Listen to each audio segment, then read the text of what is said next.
wa ala alihi wa sahbihi ajma'in. Sidang subuh rahimakumullah. Mohon maaf saya berdiri di hadapan Bapak-bapak sekalian karena kemarin Pak Ketua DKM Pak Nur Iskandar nelpon saya, katanya beliau berhalangan karena ada urusan keluarga di Salatiga kalau tidak salah ya. Dan beliau minta saya untuk bisa mewakili beliau untuk mengisi kultum pada kesempatan kali ini. Hadirin sidang subuh rahimakumullah. Tidak banyak yang ingin saya sampaikan pada kesempatan kali ini, tetapi ada sebuah kisah ya. Biasanya dalam Quran itu atau juga dalam hadis itu banyak sekali dengan cerita-cerita tentang kehidupan para nabi, dari mulai Nabi Adam sampai nabi terakhir kita, Nabi besar Muhammad sallallahu alaihi wasallam. Ada nabi yang kuat fisiknya, ada nabi yang lemah lembut.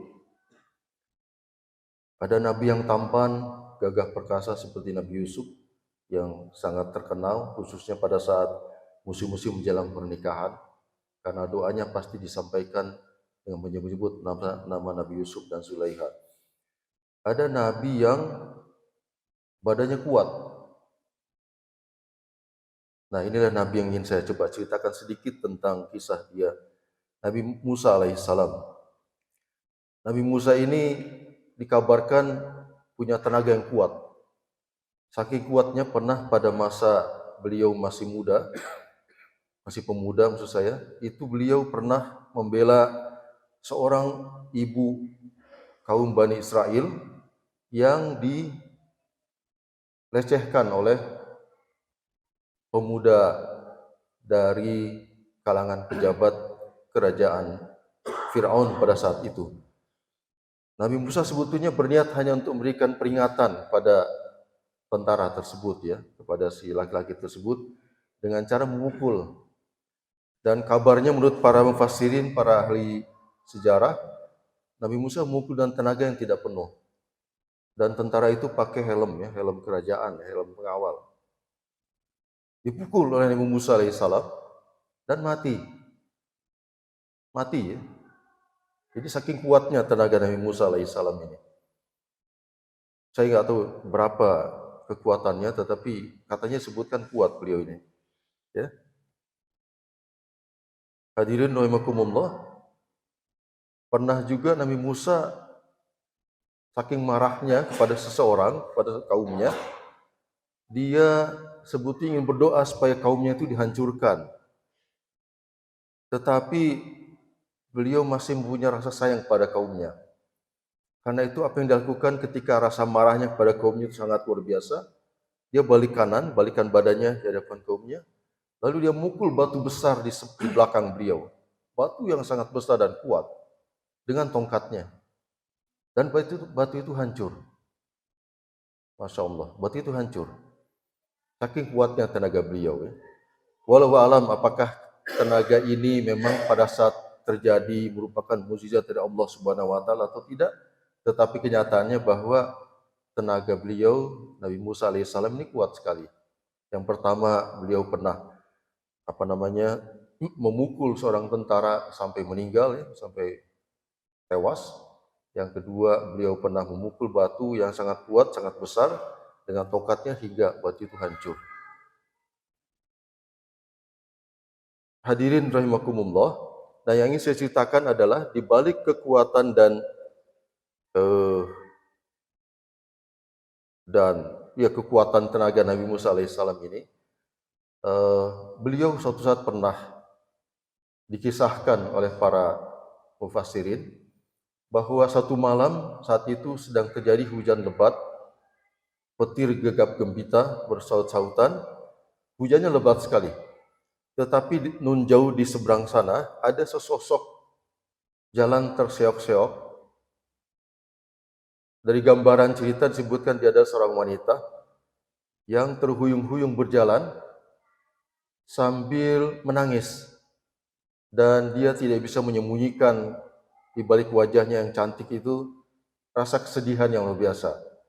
Sudah hujan lebat, hujannya menutupi wajahnya, tetapi ternyata para ahli sejarah menceritakan wajah cantik itu tidak mampu menutupi kesedihan wanita tersebut. Dan wanita itu berjalan terseok-seok ke rumah Nabi Musa alaihissalam. Diketoknya rumah Nabi Musa, dan ketika mengucapkan salam, Assalamualaikum, dibalas oleh Nabi Musa alaihissalam dan dipersilahkan masuk. Lalu wanita tadi menceritakan kepada Nabi Musa alaihissalam tentang apa yang menjadi keluhan sehingga wanita tadi nangis dan sedih sekali. Dia menceritakan, wahai Nabi Allah, saya sangat berdosa sekali. Saya berzina, dan dari berzina tadi, hasil perzinahan tadi, saya melahirkan seorang anak, tetapi karena saya malu, di kampung saya pasti saya akan dicemoohkan, maka anak tersebut saya bunuh, Nabi Allah alaihissalam. Saya bunuh, saya potong-potong dan saya kuburkan.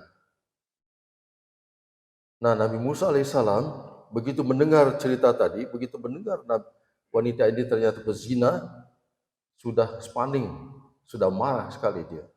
Apalagi setelah wanita itu menceritakan bahwa lahir anaknya dan anaknya dibunuh dan dikuburkan di dekat rumahnya. Belum sempat Nabi Musa menjawab nasihat-nasihat apa yang diberikan kepada wanita tadi, Nabi Musa sudah panik, sudah marah luar biasa. Dan dia mengusir wanita tersebut. Pergi kau dari rumahku ini. Saya tidak ingin rumahku ini menjadi bagian dari azab Allah akibat dosa yang kau lakukan. Dosa besar yang kau lakukan. Akhirnya wanita ini pergi, meninggalkan rumah Nabi Musa alaihissalam. Sambil berpikir di jalan, wanita ini berkata, duhai, kalau seorang nabi saja sudah menolakku untuk berdoa, minta ampun kepada Tuhanku, pada siapa lagi aku akan berharap mendoakan ampunan pada Allah? Karena manusia lain pasti juga akan marah sama seperti yang dilakukan oleh Nabi Musa alaihissalam. Itu yang dikeluhkan oleh wanita tadi. Padahal dia datang ke rumah Nabi Musa karena dia tahu Musa itu seorang nabi. Nabi itu adalah kekasih atau wakil Allah di muka bumi untuk menyampaikan risalah-risalahnya. Dan tentunya dia berharap dari seorang nabi adalah belas kasihan dan doa. Dia mohon kepada Musa untuk mendoakan ampunan kepada Allah, tetapi Nabi Musa sangat marah luar biasa dan tidak mendoakan apa-apa kepada wanita tadi. Hadirin rahimakumullah, sepeninggal wanita tadi, malaikat Jibril alaihissalam turun dan datang ke rumah Nabi Musa alaihissalam. Lalu Jibril berkata, kenapa engkau mengusir wanita tadi? Bukankah ada dosa yang lebih besar dari perzina? Bukankah ada dosa yang lebih besar daripada membunuh? Maka Nabi Musa bertanya kepada Jibril alaihissalam, wahai Jibril, benarkah ada dosa yang lebih besar daripada berzina dan membunuh?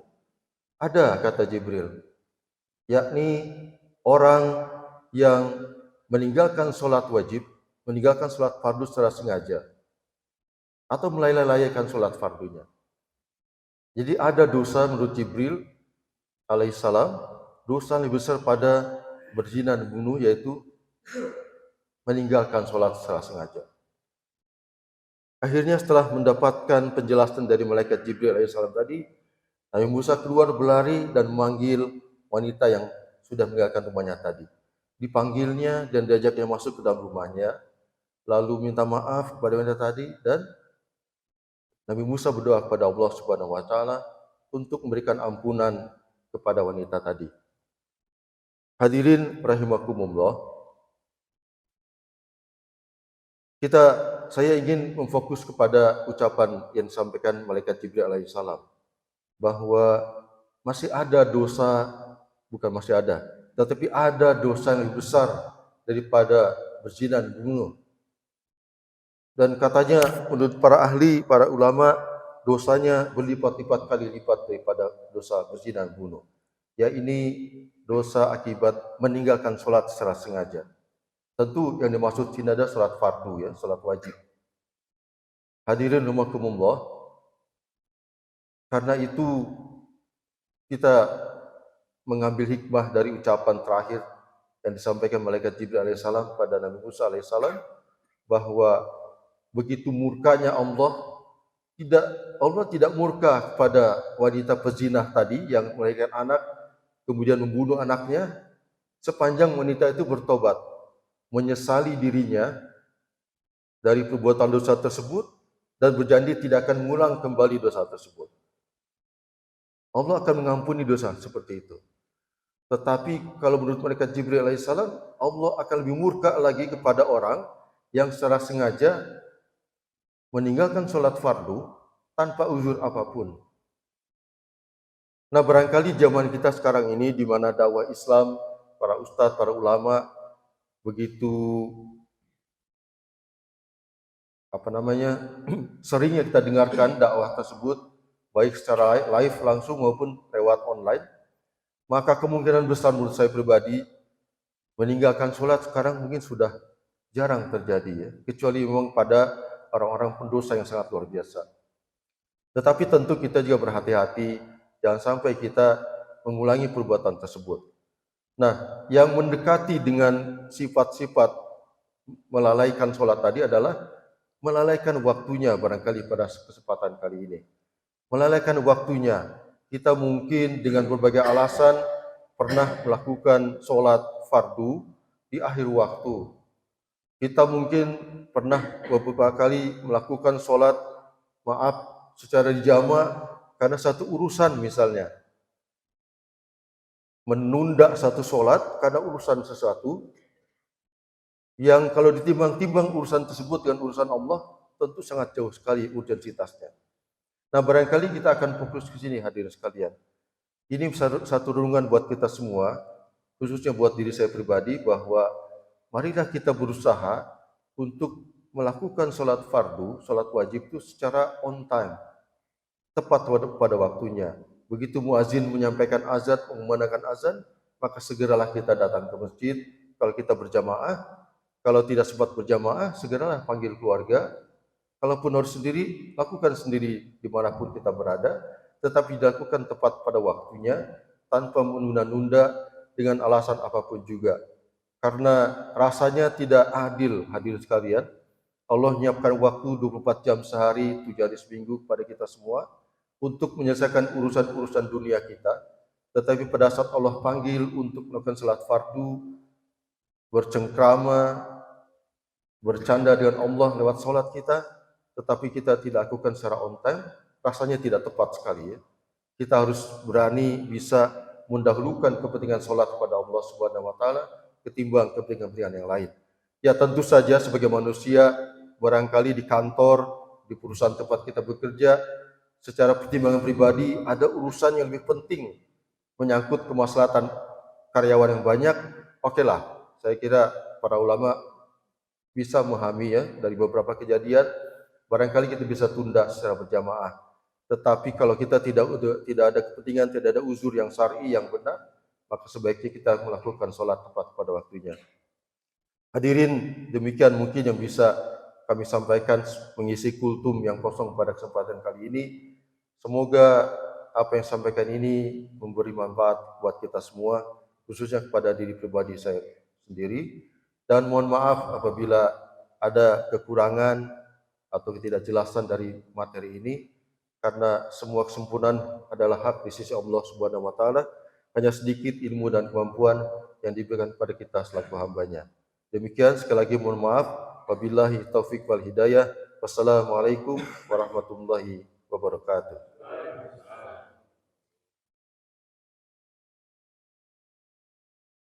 Allahumma salli ala sayyidina Muhammad wa ashghil